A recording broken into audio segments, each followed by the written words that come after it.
Welcome to my channel. मैं मोहम्मद मुदस्सिर आलम आप सबका स्वागत करता हूं, खैर मकदम करता हूं। आगे बढ़ने से पहले आपको ये बता दूं कि ये वीडियो आप इंग्लिश ऑडियो के साथ भी मेरे alternate channel youtube.com/career master channel पर देख सकते हैं। You can watch this video with English audio और my alternate channel youtube.com/career master channel. CUSAT 2021 के रिगार्डिंग सवालों का सिलसिला जारी है। हालांकि मैंने कई वीडियोस बनाए हैं, डॉक्यूमेंट्स पर भी मैंने वीडियो बना दिया जिसका आप डिमांड बहुत दिनों से कर रहे थे, लेकिन फिर वीडियो से ही सवाल उठने शुरू हो गए हैं। कुछ सवाल आप में से कई लोगों ने पूछा है, 3-4 सवाल जुड़े हुए हैं, एक साथ इस वीडियो में मैं बताऊंगा। सवाल काफ़ी कॉमन है कि अब डॉक्यूमेंट्स तो मैंने बता दिया कि फॉर्मेट क्या होगा। फॉर्मेट पूछा गया है कि मेडिकल सर्टिफिकेट का फॉर्मेट क्या होगा, यानी फिटनेस सर्टिफिकेट का फॉर्मेट क्या होगा, या फिर गैप सर्टिफिकेट का फॉर्मेट क्या होगा, ओबीसी सर्टिफिकेट है तो उसका क्या फॉर्मेट होगा, या फिर ईडब्ल्यू सर्टिफिकेट है उसका क्या फॉर्मेट होगा। इसी तरह से दूसरे 1-2 और सर्टिफिकेट है उसका फॉर्मेट क्या होगा। बड़ा जेन्युइन, बड़ा ही वैलिड सवाल है।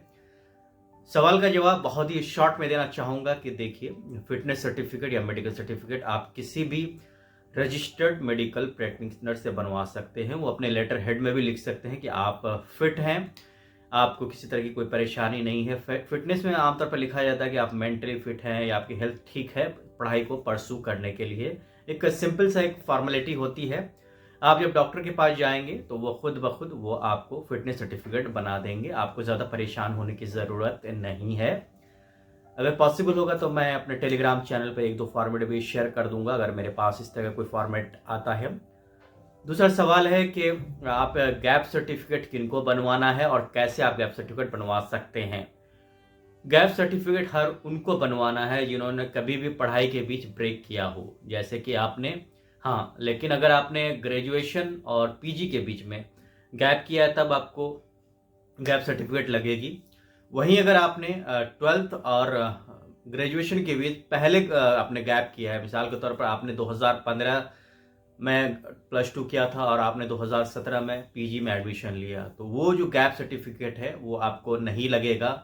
गैप सर्टिफिकेट हमेशा करंट पीरियड का लगता है। जैसे कि आपने अगर पढ़ाई 2018 में छोड़ दी है, इसके बाद आपने कहीं एडमिशन नहीं लिया है, या आपने 2010 में पढ़ाई छोड़ दी है, लास्ट जो आपकी क्वालिफिकेशन है वहाँ तक करने के बाद आपने पढ़ाई छोड़ दी थी, ब्रेक दे दिया था, तब उस केस में गैप सर्टिफिकेट लगेगा।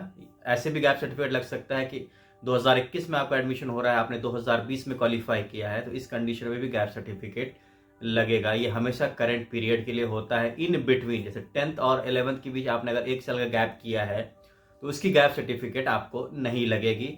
गैप सर्टिफिकेट का फॉर्मेट भी बहुत ही सिंपल है। आपको बस नोटरी जो आपके शहर कस्बे में है वहाँ नोटरी में जाएं, आप बोलें कि आपको गैप सर्टिफिकेट बनवाना है, उनके पास रेडीमेड फॉर्मेट होता है, वो आपको बोलेंगे क्या रीज़न है। आमतौर पर रीज़न यही होता है कि आपने पढ़ाई छोड़ी अपने निजी कारणों की वजह से या फिर तैयारी करने की वजह से, यही रीज़न दिया जाता है। इसके अलावा आप में से कई लोगों ने पूछा है कि ओबीसी सर्टिफिकेट बनाएं तो कैसे बनाएं, स्टेट का बनेगा, सेंटर का बनेगा।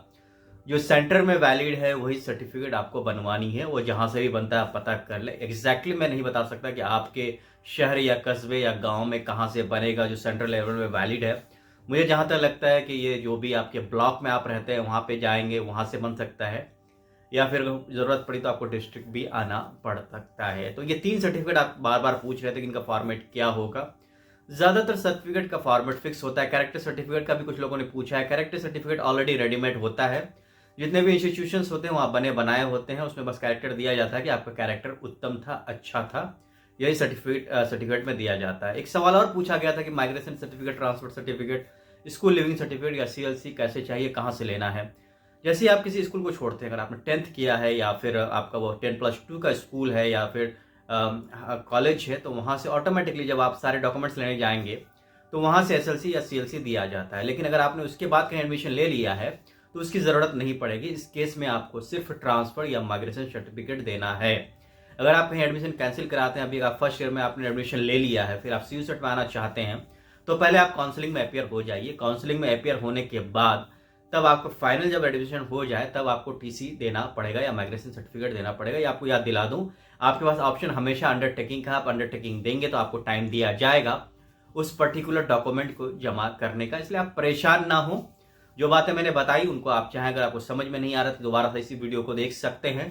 डॉक्यूमेंट्स के लिए आपको टाइम दिया जाएगा। इसी संदेश के साथ, इसी इंफॉर्मेशन के साथ मैं इस वीडियो को ख़त्म करता हूँ। 31 दिसंबर 2021 डेडलाइन है सारी यूनिवर्सिटीज़ के लिए, इसलिए आप परेशान ना हो, सिर्फ आप अंडरटेकिंग दे देंगे तो आपको एडमिशन मिल जाएगा।